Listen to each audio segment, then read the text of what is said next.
This is CGTN, China Global Television Network.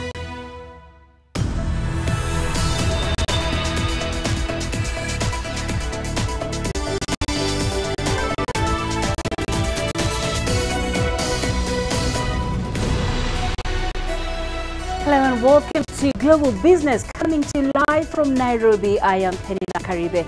As always, we begin with a look at the markets. The JSE All Share ended the week in the red after being flat for most of the day. The Nigerian bourse, however, gained following news. The Securities Exchange Commission has set a 7-year timeline to revive the country's commodities market. Coming up in the show tonight. America imposes visa restrictions on Ghana. Global investors show appetite for African bonds despite growing debt levels. And the EU and Japan begin implementing the world's biggest trade deal. The United States says it has imposed visa restrictions on Ghana. According to the country's Secretary of State, Mike Pompeo, the West African nation is not cooperating in taking back its deported nationals. In a statement issued by the Department of Homeland Security, Ghana has unreasonably delayed in accepting their nationals ordered removed from the United States. Pompeo has ordered consular officers in Ghana to implement visa restrictions on certain categories of visa applicants. The U.S., however, has not stated how many deported Ghanaians are involved.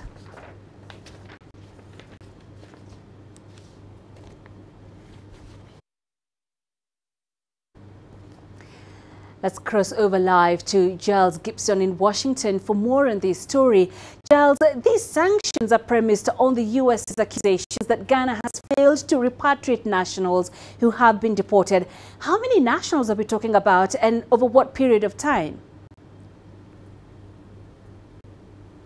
Well, in terms of the numbers, the US authorities are talking about 7,000 people.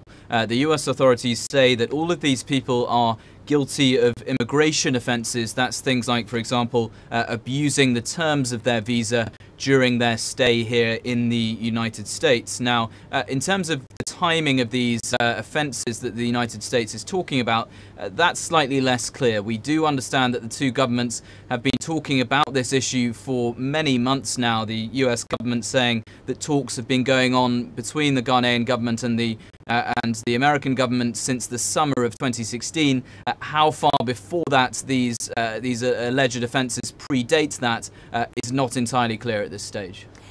These visa restrictions will no doubt hit hard Ghana. It makes up the 4th largest group of Africans in the U.S. Are there other options the U.S. could have explored in resolving this issue other than visa restrictions? Well, as I say, talks have been going on between the two governments for months and months. The US Embassy in Accra has released a statement saying that since July 2016, the US government has engaged with the government of Ghana in both Washington DC and Accra on this matter.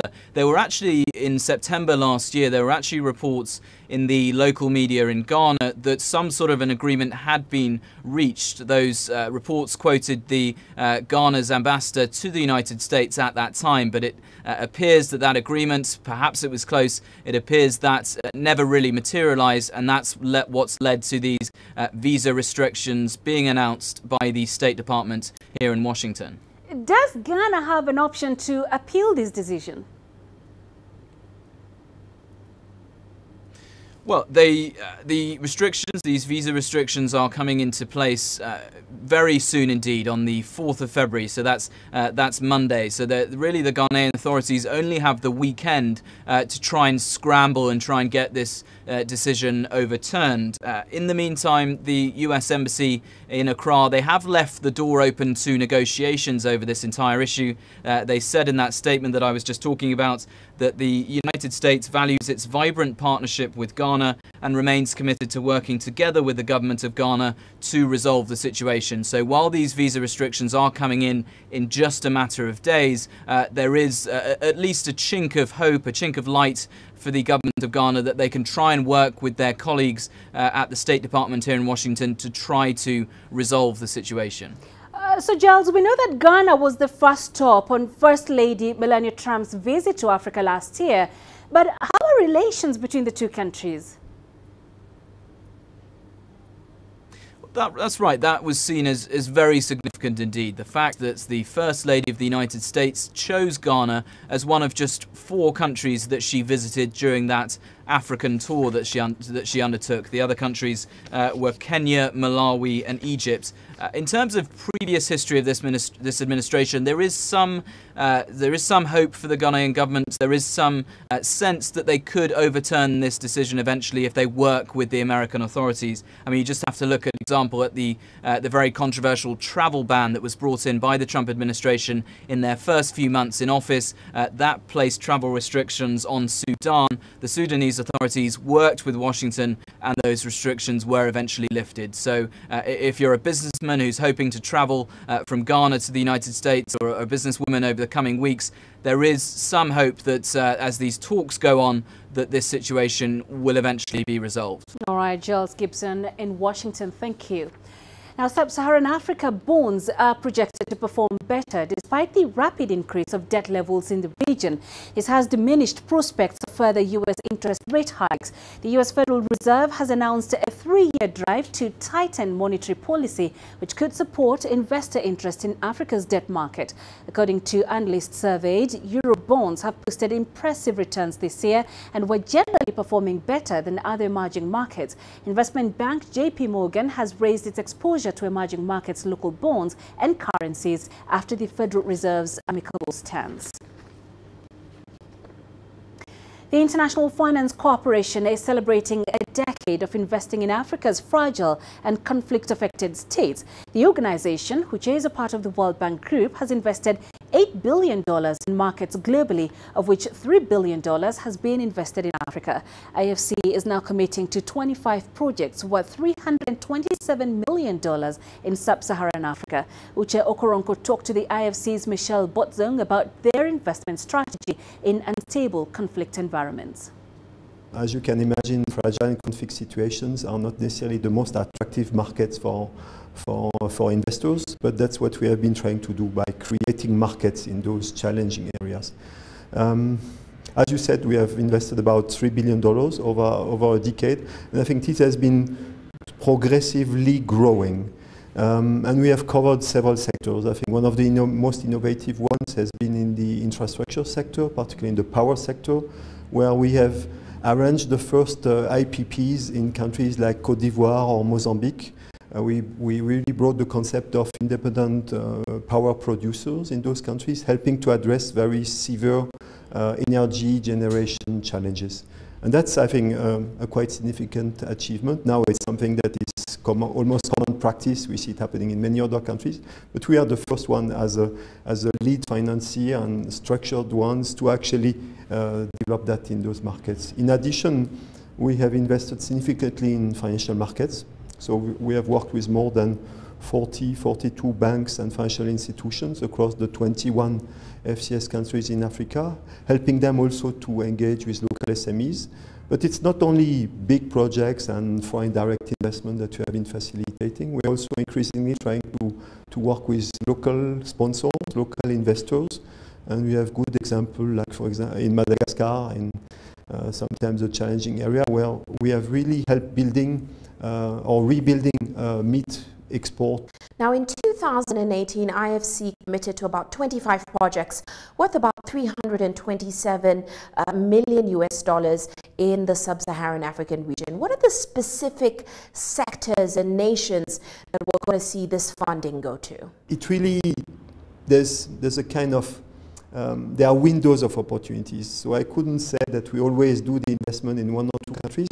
If I look back, it has really been evolving, and there are windows of opportunities based on either the political context or the sectoral prospects, the commodity trends. So last year it was very much financial sector in Cote d'Ivoire and in Mozambique also. A couple of years back it was Madagascar. We have done significant amounts of investment also in a country like Guinea 4 or 5 years back, and we are looking at new investments. So it's really a window of opportunity that opens for several years, and then you see another one, and therefore it really requires to be present on the ground, be ready to react quite rapidly, and really have a good sense of what the market trends are. Well, 10 years down the line, what are some of the lessons you've learned from promoting private sector solutions in conflict areas? Oh, it has been, now it looks nice and easy now to some extent, but it has been a bumpy road.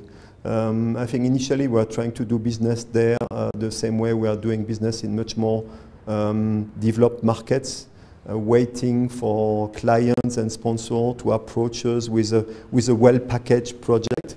That's not necessarily what is happening. So I think there are a couple of key learnings. The first one is you need to be present on the ground. That's absolutely key. If you want to understand the dynamics, to understand the local sponsors, to be able to liaise with the government, you need to be there, and that's really key. We do 80% of our business in fragile and conflict situations when we are on the ground. So that's, I would say, the first lesson. The second one is the fact that you need to adopt a long-term approach. So it's not just going somewhere and staying there for 2 years and it's complicated and you pull out.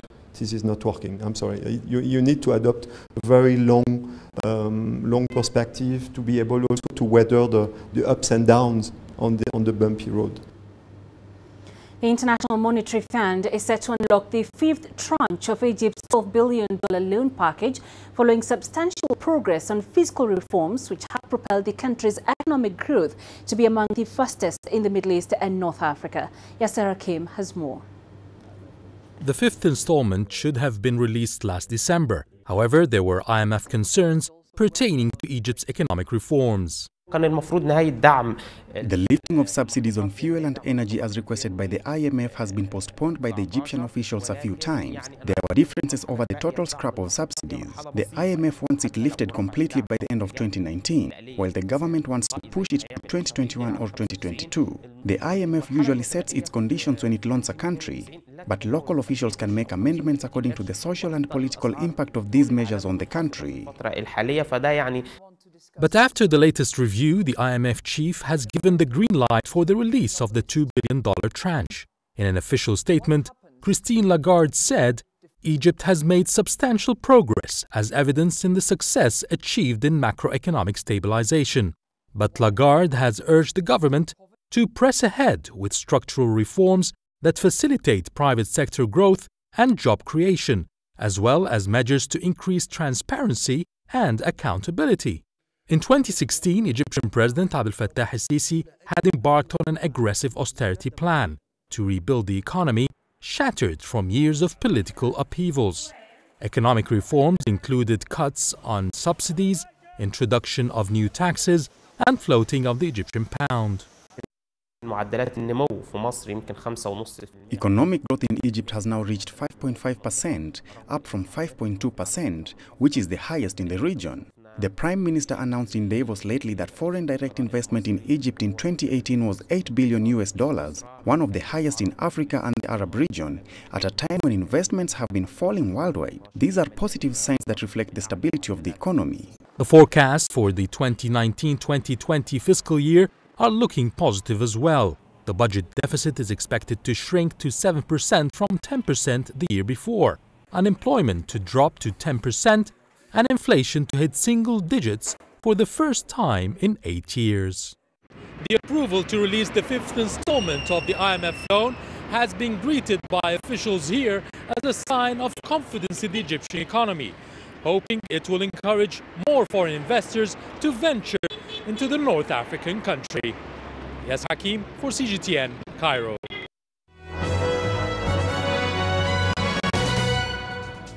Let's have a look at some corporate headlines, the World Bank has agreed to provide up to $180 million to Kenya's electricity generating company KenGen.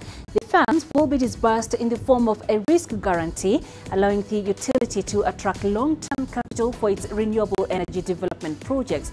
KenGen says the approval will enable it to raise up to $300 million in long-term commercial financing to be used to refinance its existing commercial loans. The funds will also allow it to roll out its plans to have a more diversified energy mix. Multinational commodity trading and mining company Glencore says its output in 2018 was boosted by a restart of operations in the Democratic Republic of Congo.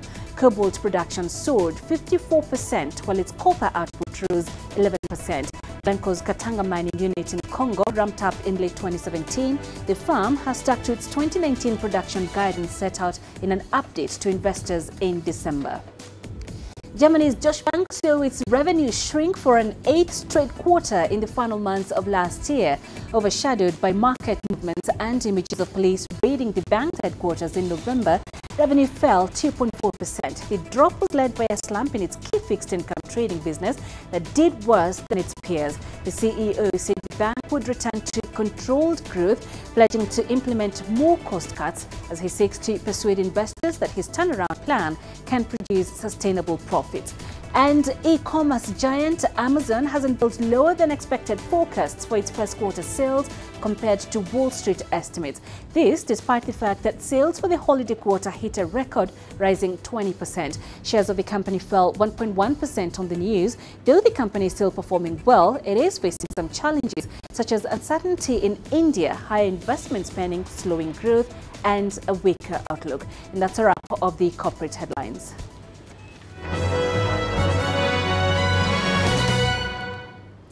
This is Global Business. Still ahead.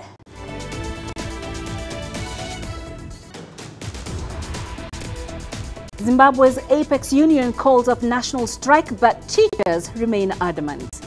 And a Chinese-funded highway set to open up towns in Senegal. The world economy as we know it is about to change. Global business reports highlight emerging markets, developing countries, and dynamic sectors worldwide.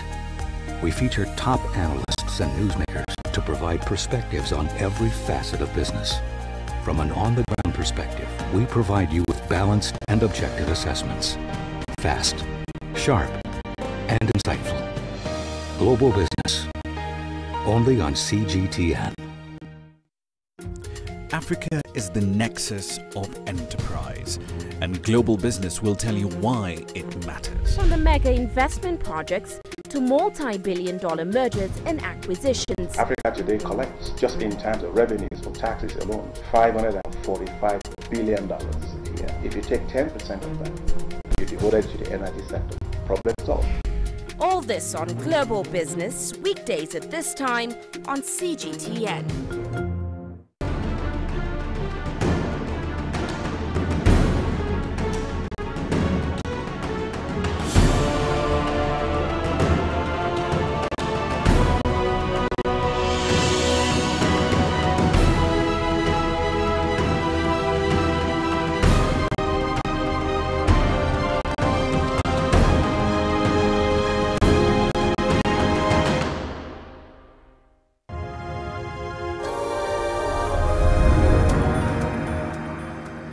Zimbabwe's main public sector union has backed down from plans for a national strike scheduled for this week.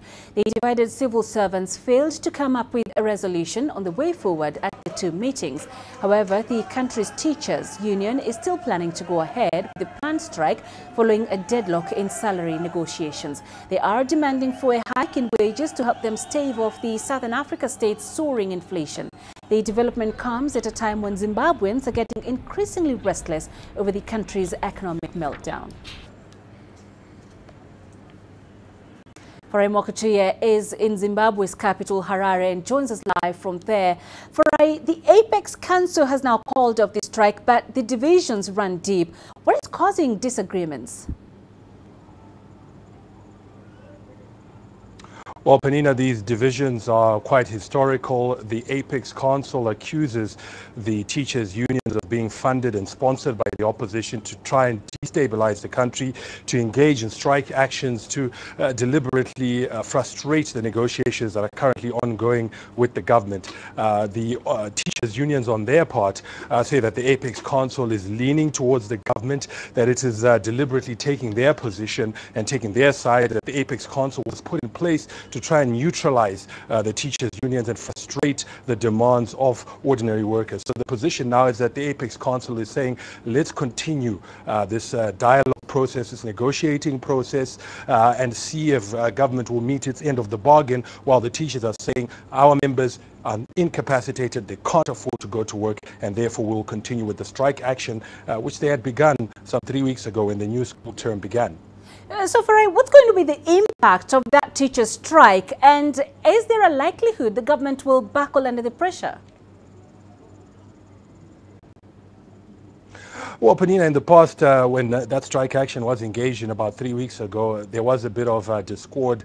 Some teachers did report to work, others didn't. So it'll be difficult. We'll wait to see just how effective it will be, whether it will cripple the education sector. But it's unlikely that government will give in to those demands for a number of reasons. I think, first of all, by accommodating the teachers' demands, they are likely to set off a chain of events where the other civil servants will say, look, if you did this for the teachers, if you were able to meet their demands, then also meet our demands, increase our pay us in US dollars or whatever the demands may be. And government won't want a situation like that. But I think crucially and more fundamentally, government simply can't afford to meet these demands. It's cash strapped. It doesn't have the funds to be able to increase wages beyond what it has already offered or to pay in US dollars. It is also in the midst of implementing austerity measures where it's hoping to cut expenditure and cut borrowing, which would have been its source of funding to be able to pay or to meet any increments. And so purely based on that, it's unlikely that government will give in to these demands. What is likely to happen, from my own assessment, is that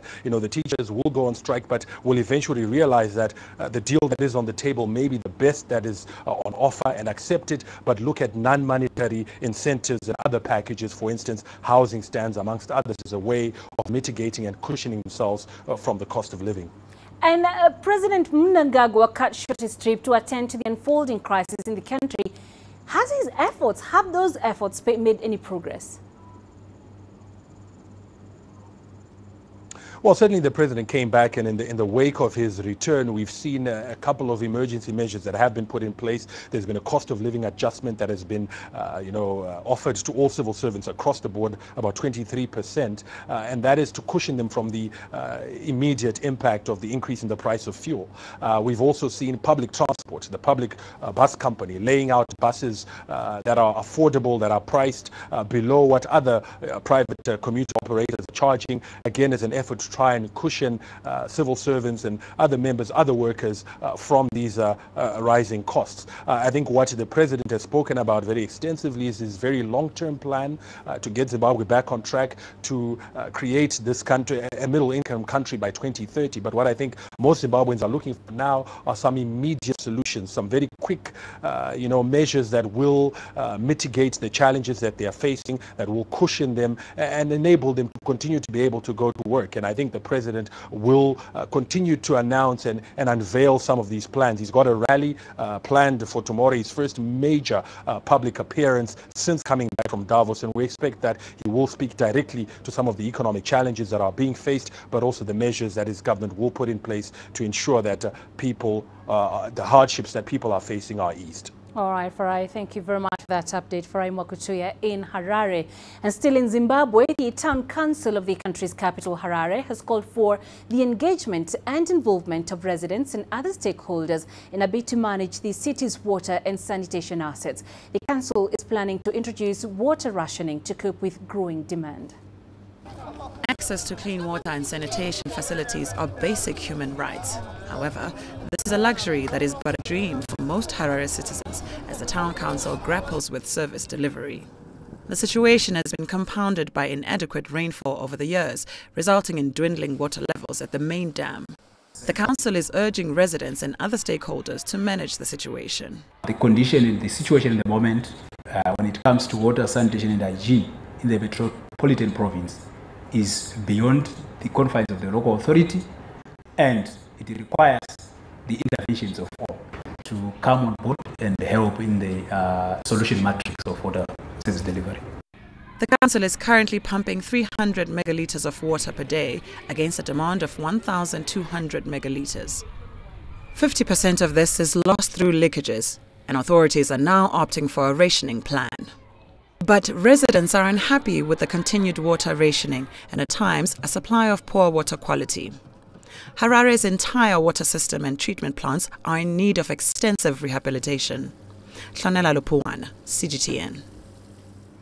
The government of South Africa is amending its legislation against strike actions in the country. The move is aimed at making the process more transparent to prevent long, drawn-out strikes in the nation. CGTN Sumitra Naidu reports. According to the Department of Labour, strike action in 2017 cost the economy $18 million. A substantial amount of that was lost wages. While work stoppages and industrial action is a frequent occurrence in South Africa, it's not always a consensus. Some workers don't want to strike, but are forced to. We have dealt with a number of incidents during strikes, and especially long drawn-out strikes, where the striking employees will be seen as intimidating the non-striking employees, where non-striking employees are prevented from reporting to work. The new guidelines stipulate that workers balloting ahead of a strike should vote in secret so that each employee has a voice without fear of intimidation. When I started practicing way back in 1998, most of my practice evolved around strike interdicts and related aspects. So with this secret balloting, I think the minister hopes to achieve a situation where the intended action has the support of the majority of members in the workplace, such that no one else will be accused of saying I was intimidated into striking or supporting the strike. The three biggest unions in the country have endorsed the changes. COSATU, FEDUSA and NACTU account for over 3.5 million members across all sectors. But not all labour federations are on board. Even those that have objected, in fact, in some platforms where we have talked to them, they tended to complain that this is going to complicate their lives because maybe they organize nationwide, meaning that if you ballot, let's say for example in the petroleum sector, they would complain that how do you ballot workers who work in the petroleum sector, considering that petroleum workers, petrol workers, can be found in rural areas and in all corners of the country. But that's no excuse. If you take money out of an individual every month to run that organization, you owe that individual a platform to express him or herself. Never been unionized. There's never been anyone at work coming through and saying, do you want to belong to a union or anything like that? So I think that's the reason why I've never been unionized. Yes, I belong to a union for close to 12 years. Nowadays, when we have to embark on a strike, there's a secret ballot where people will vote whether they agree or disagree with the action that is about to be taken. I think it has benefited us a lot because sometimes the union management, they will unilaterally decide to embark on a strike, but only to find out that it is not the majority opinion. The secret balloting is aimed at preventing any intimidation. The guidelines ensure that any members that don't want to participate in strike action are not disciplined or will not have their membership terminated. Their safety, though, will only rarely be guaranteed in the workplace. Sumitra Naidu, CGTN, Johannesburg. KfW, the German Development Bank and the Industrial Development Corporation of South Africa have signed an $80 million loan facility in Pretoria. The South African facility for green growth will enable small local entities to access funding so they can invest in the green economy. CGTN's Angelo Coppola has more. The loan is targeted at South African small business sector. It's aimed at projects focused on environmental protection and conservation. The loan is aimed at private companies who are willing to invest in measures which will increase the efficiency of energy use and thus reducing carbon dioxide emissions and just protecting the climate again. We've got agro-processing, which utilizes a lot of water, so we could be funding clients in that space. Could be funding clients for energy efficiency. So there's a number of projects that we believe will qualify to be utilizing this facility. The loan fits in perfectly with what the Industrial Development Bank does. If you look at the mandate of the IDC, where we have to invest for development and support the small business enterprises, this facility is very critical to us to ensure we can fund those. But also it comes as a long-term facility in terms of tenure. There is a longer-term vision here, something that both development banks are aiming for. The long-term vision we share with IDC is to develop a market for energy efficiency all over South Africa. Because South Africa has a strong economy, is using a lot of energy, which can be done more efficiently and thus protect the climate. We saw a lot of that in Germany, and we are hopeful that with a strong partner like IDC, we can start a similar development in South Africa. There's also the opportunity to take this offering into neighboring countries. We have used facilities from KfW to invest in the region as well, and where there are opportunities that can be facilitated through this facility in the broader region, we will certainly utilize the facility. With the focus firmly on climate change and trying to alleviate that increase in temperature over the next decades, it's important that facilities like this one are there to make the difference. I'm Angelo Coppola for CGTN in Pretoria, South Africa. In Senegal, the Mbour-Fatick-Kaolack Highway has been launched. The highway was funded by China and will help open up various towns in Senegal. CGTN's Terry Wangari has more. With a total length of 100 kilometers, the Mbour-Fatick-Kaolack Highway was funded by China at a cost of $850 million. It will have a 2x2 lane expandable into 2 to 3 lanes and will include connecting lanes and 4 interchanges. It is a latest generation highway and is the place to magnify the fruitful and exemplary relationship of friendship and cooperation that binds the People's Republic of China to Senegal. Your Excellency Ambassador of China conveyed to President Xi Jinping and the Chinese people my gratitude for their decisive support in financing the infrastructure projects of the emerging Senegal plan. We appreciate the quality of this friendship and, above all, the usefulness of this cooperation, which completes the priorities that I myself define for my country. Cooperation between Senegal and China in the field of infrastructure has taken a decisive turn since the launch of the Emerging Senegal Plan in 2015. For this new motorway project, China is providing 85% of the financing. It's a road to emergence. It will strengthen the Senegal highway network and the interconnection between the coast and the interior of the country in favor of the Emerging Senegal Plan. Thanks to it, 1,600 direct jobs and 4,000 indirect jobs will be created, and a large number of skilled workers will be trained. This achievement will strengthen the cooperation between our two countries. The Mbour-Fatick-Kaolack motorway is also a highly anticipated project of the Emerging Senegal Plan. China attaches great importance to this project. I will spare no effort to move the project forward and ensure that the highway is built as soon as possible. The project will strengthen the country's road network and will in the long term develop the Dakar-Bamako and the Dakar-Lagos corridor. It will open up boards to the rest of the region. The delays and the distance will be considerably reduced, and this represents a huge savings of time for the people who will travel to work in Dakar, but also for those who will be transporting goods to the market in Dakar.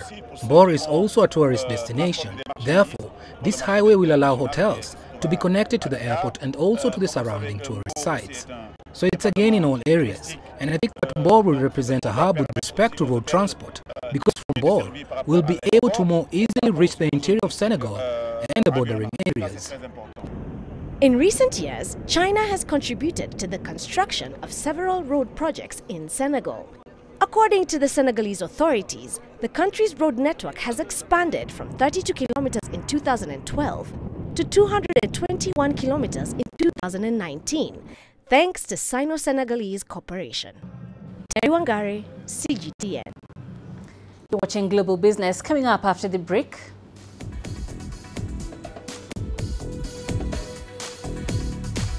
The EU and Japan begin implementing the world's biggest trade deal. And advertisers race for TV spots ahead of the US Super Bowl.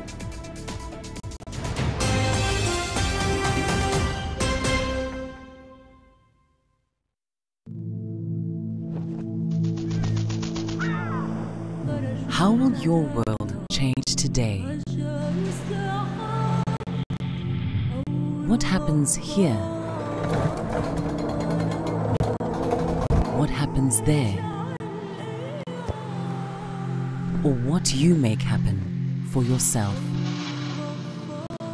If it matters to you, it matters to us too. Your stories are the stories that need to be told. Africa Live. Find your voice.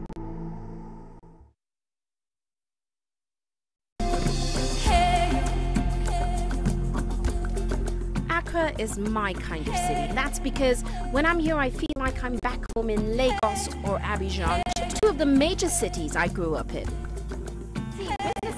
After about a decade covering business news on the continent, I've learned it's all about the high risk, but also the high returns and the high energy. You simply have to adjust in order to keep pace.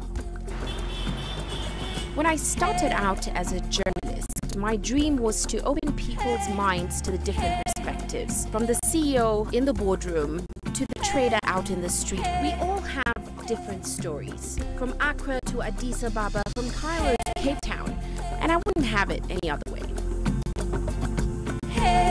Here at CGTN, we realize that Africa is on the move, and it's moving fast, but we're moving right along with it.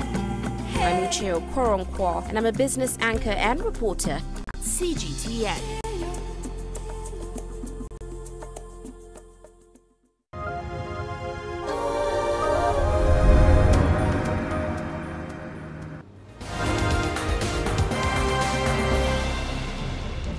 Let's have a look at other stories making headlines this hour. The International Criminal Court has ordered the conditional release of former Cote d'Ivoire President Laurent Gbagbo.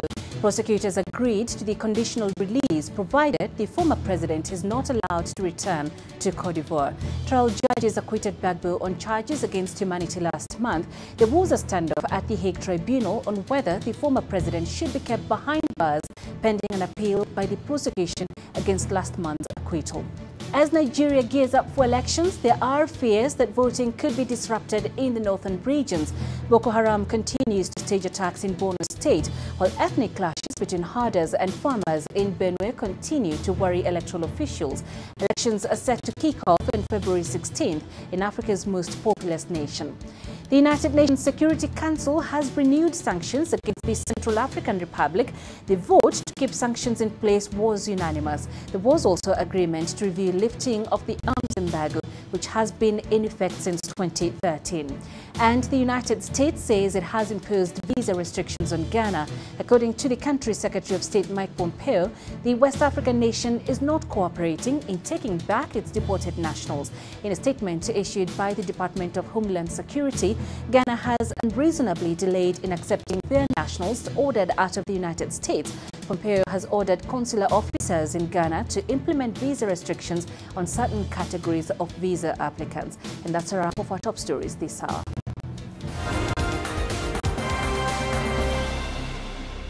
The landmark trade agreement between the European Union and Japan has been welcomed by many.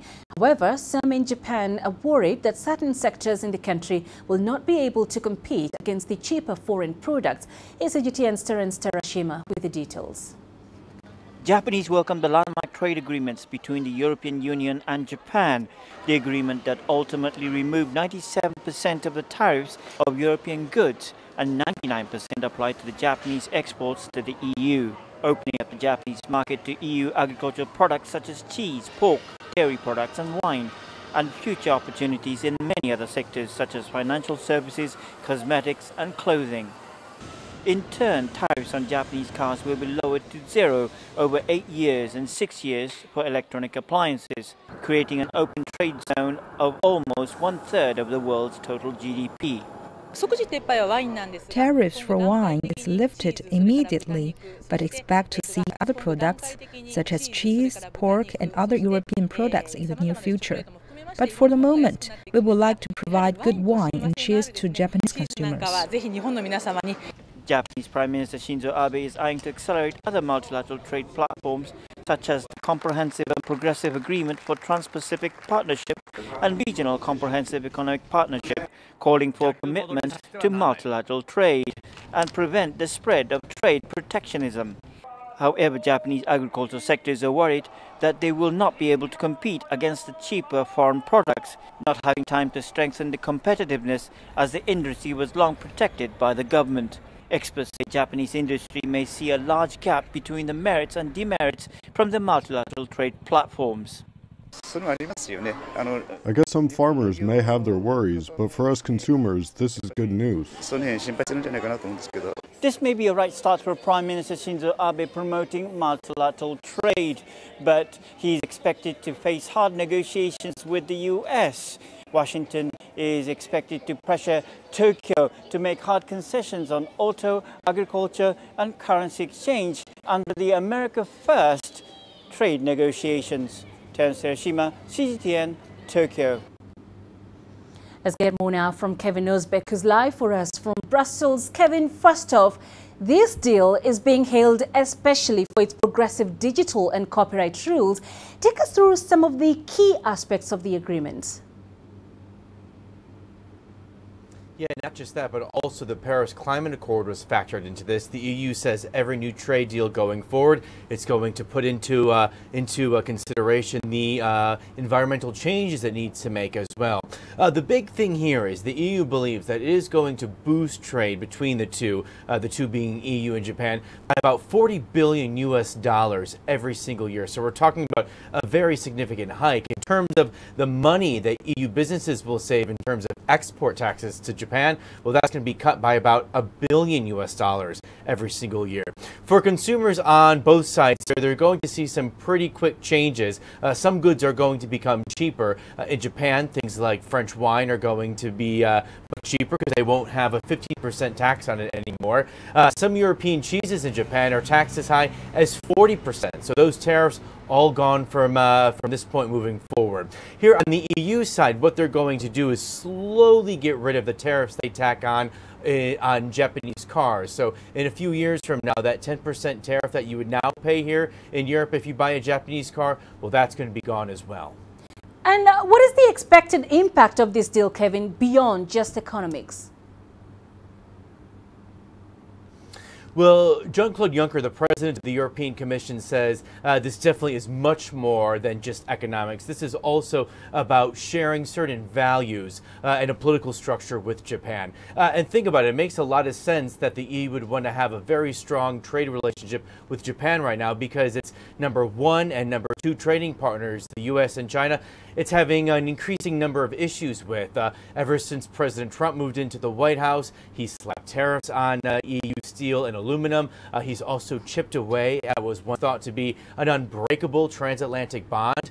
When it comes to China, EU firms are complaining more and more about intellectual property theft, and they are saying that they just don't have a fair advantage when they operate in China when you compare it to how Chinese firms operate here in Europe. And also, we hear EU leader after EU leader commenting about human rights issues in China. So the EU says it just makes sense to solidify its relationship with Japan at this moment, considering how geopolitics are changing. Right, and how does this EU-Japan trade deal impact Brexit? The big issue here in the EU right now, what's really interesting is in the UK, those who were Remainers, people who campaigned very hard for the UK to stay in the EU, are using this trade deal as an example of exactly why the UK should not pull out of the bloc. B-Day, Brexit Day, March 30th, is just 59 days away. So those Remainers are saying, hey, Brexiteers, look, we just now have 59 days to take advantage of the benefits that will come along with this trade deal. It's going to go away in about 2 months, And it proves why we should not be leaving, because we're not going to have the same prices that our friends on continental Europe are going to have. So everything is being put into the Brexit debate, including this trade deal. All right, Kevin, as always, a great pleasure speaking to you. Thank you. Kevin Uzbek live there in Brussels.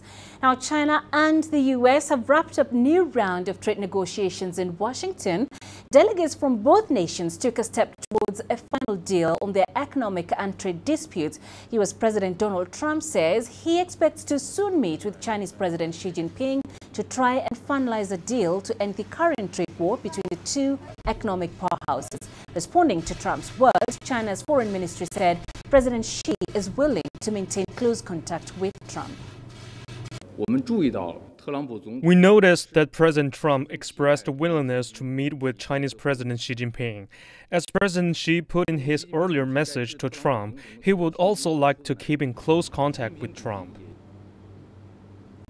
World Bank President Jim Yong Kim formally leaves office today despite having 3 years ahead of the term's expiration. He was nominated by former U.S. President Barack Obama for a first and second term starting in 2012. The 59-year-old served as president of Dartmouth College. He has previously emphasized on infrastructure finance as one of the greatest needs in the developing world. An earlier statement mentioned Kim will join a firm and focus on increasing infrastructure investments in developing countries. The bank's CEO, Kristalina Georgieva, is now acting as interim president.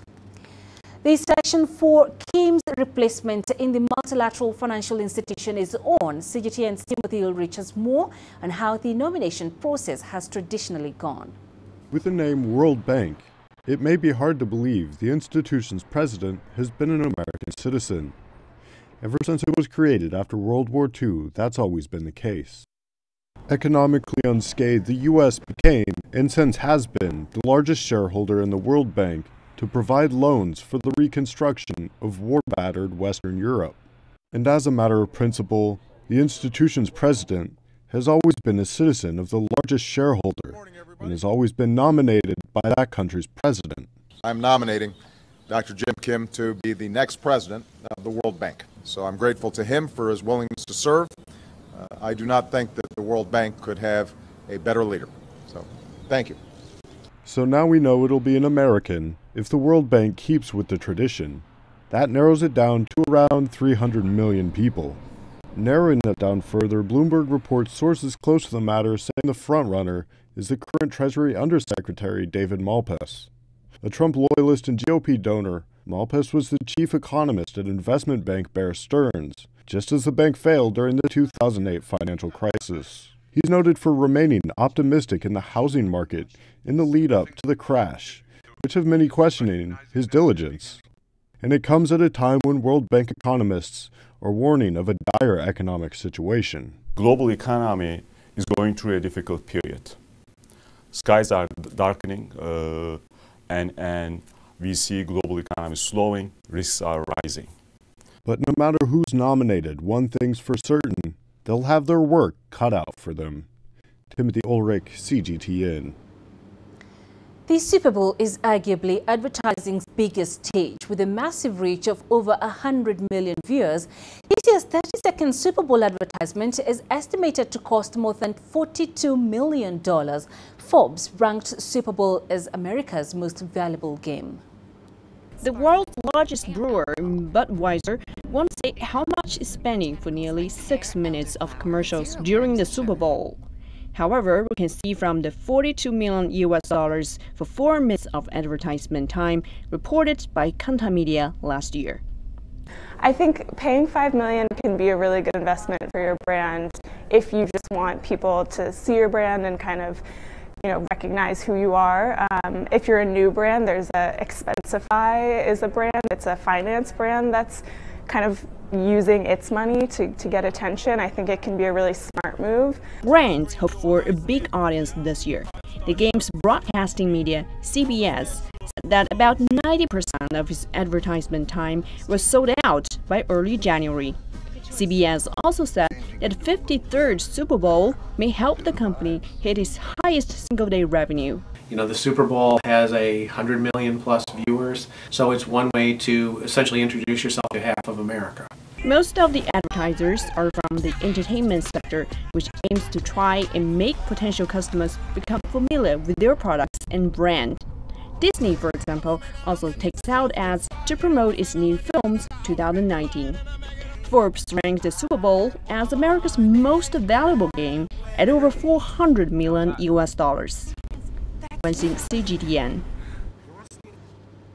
All right, let's look at commodity prices now. When oil prices held steady today amid hope the US and China could soon settle their trade disputes, but oil markets overall are being supported by supply cuts from OPEC, which, according to a Reuters poll, pumped 30.9 million barrels a day in January, down 890,000 barrels a day from December. You're watching Global Business. Still ahead.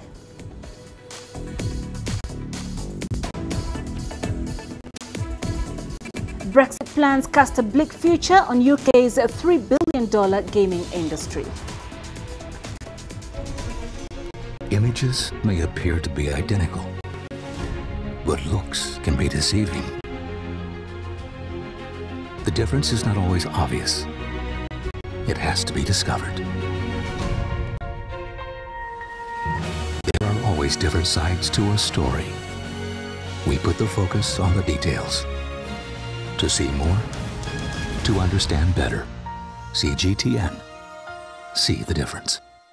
You don't find the stories of North Africa by sitting on the sidelines.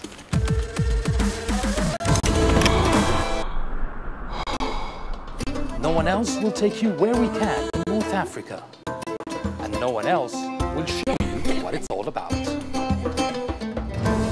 CGTN. See the difference.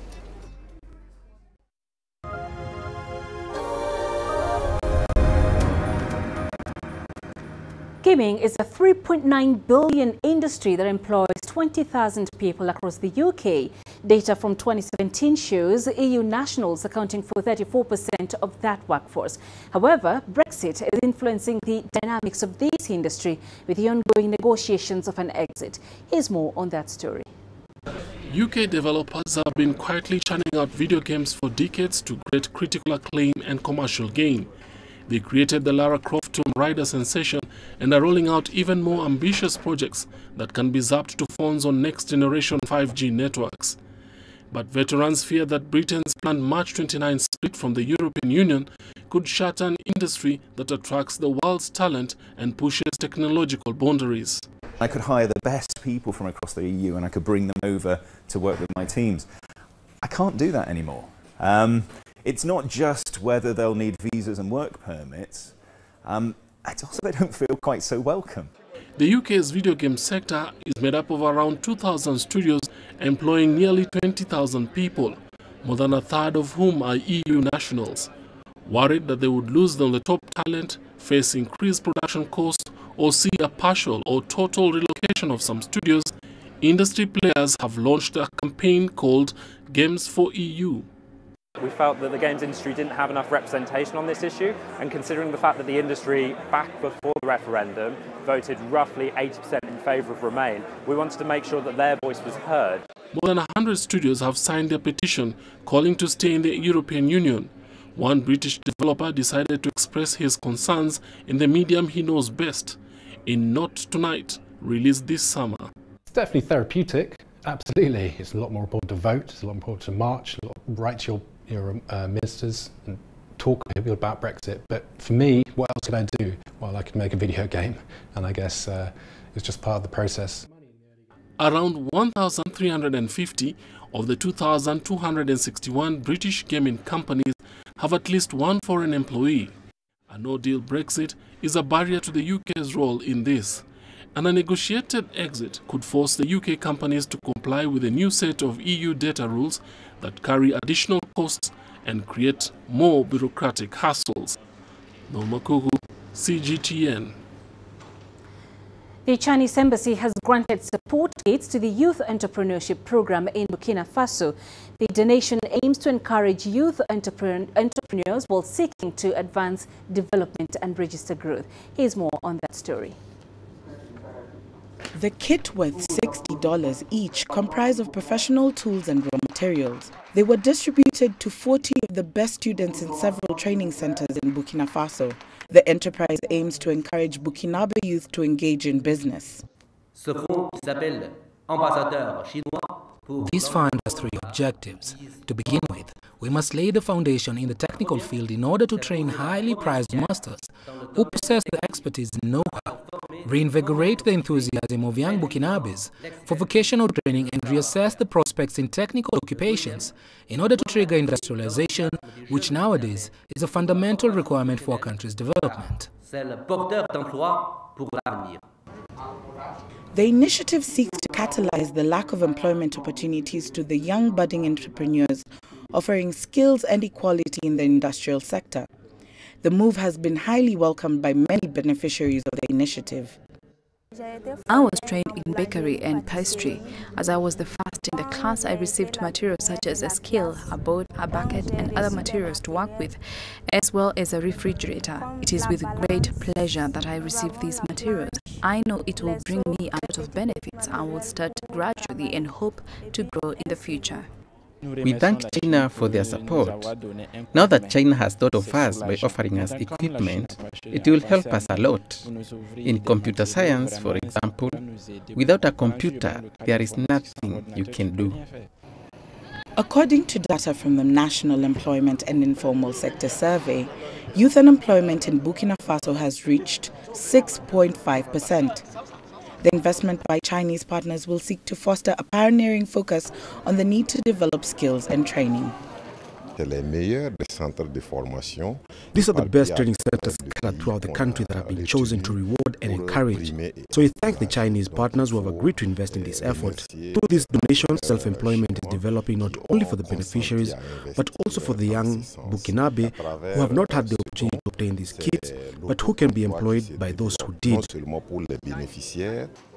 The Chinese embassy in the country has revealed its government will provide its counterparts with a donation for vocational training equipment amounting to approximately $450,000.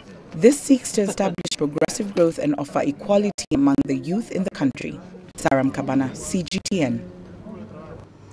China's road and rail systems get very busy during the peak travel period. More than just infrastructure, they link people who work far from their hometowns with their families. These trips aren't always easy, but happy family reunions make all the efforts worthwhile. To see what it takes to make the reunions possible, our colleague Jeff Moody went on a high-speed train earlier today from Beijing to Zhengzhou, the capital of Henan province. Here's how his trip went. Welcome to the biggest migration in the world. In fact, it's 11% busier this year than last year, apparently. So it's the biggest migration in history.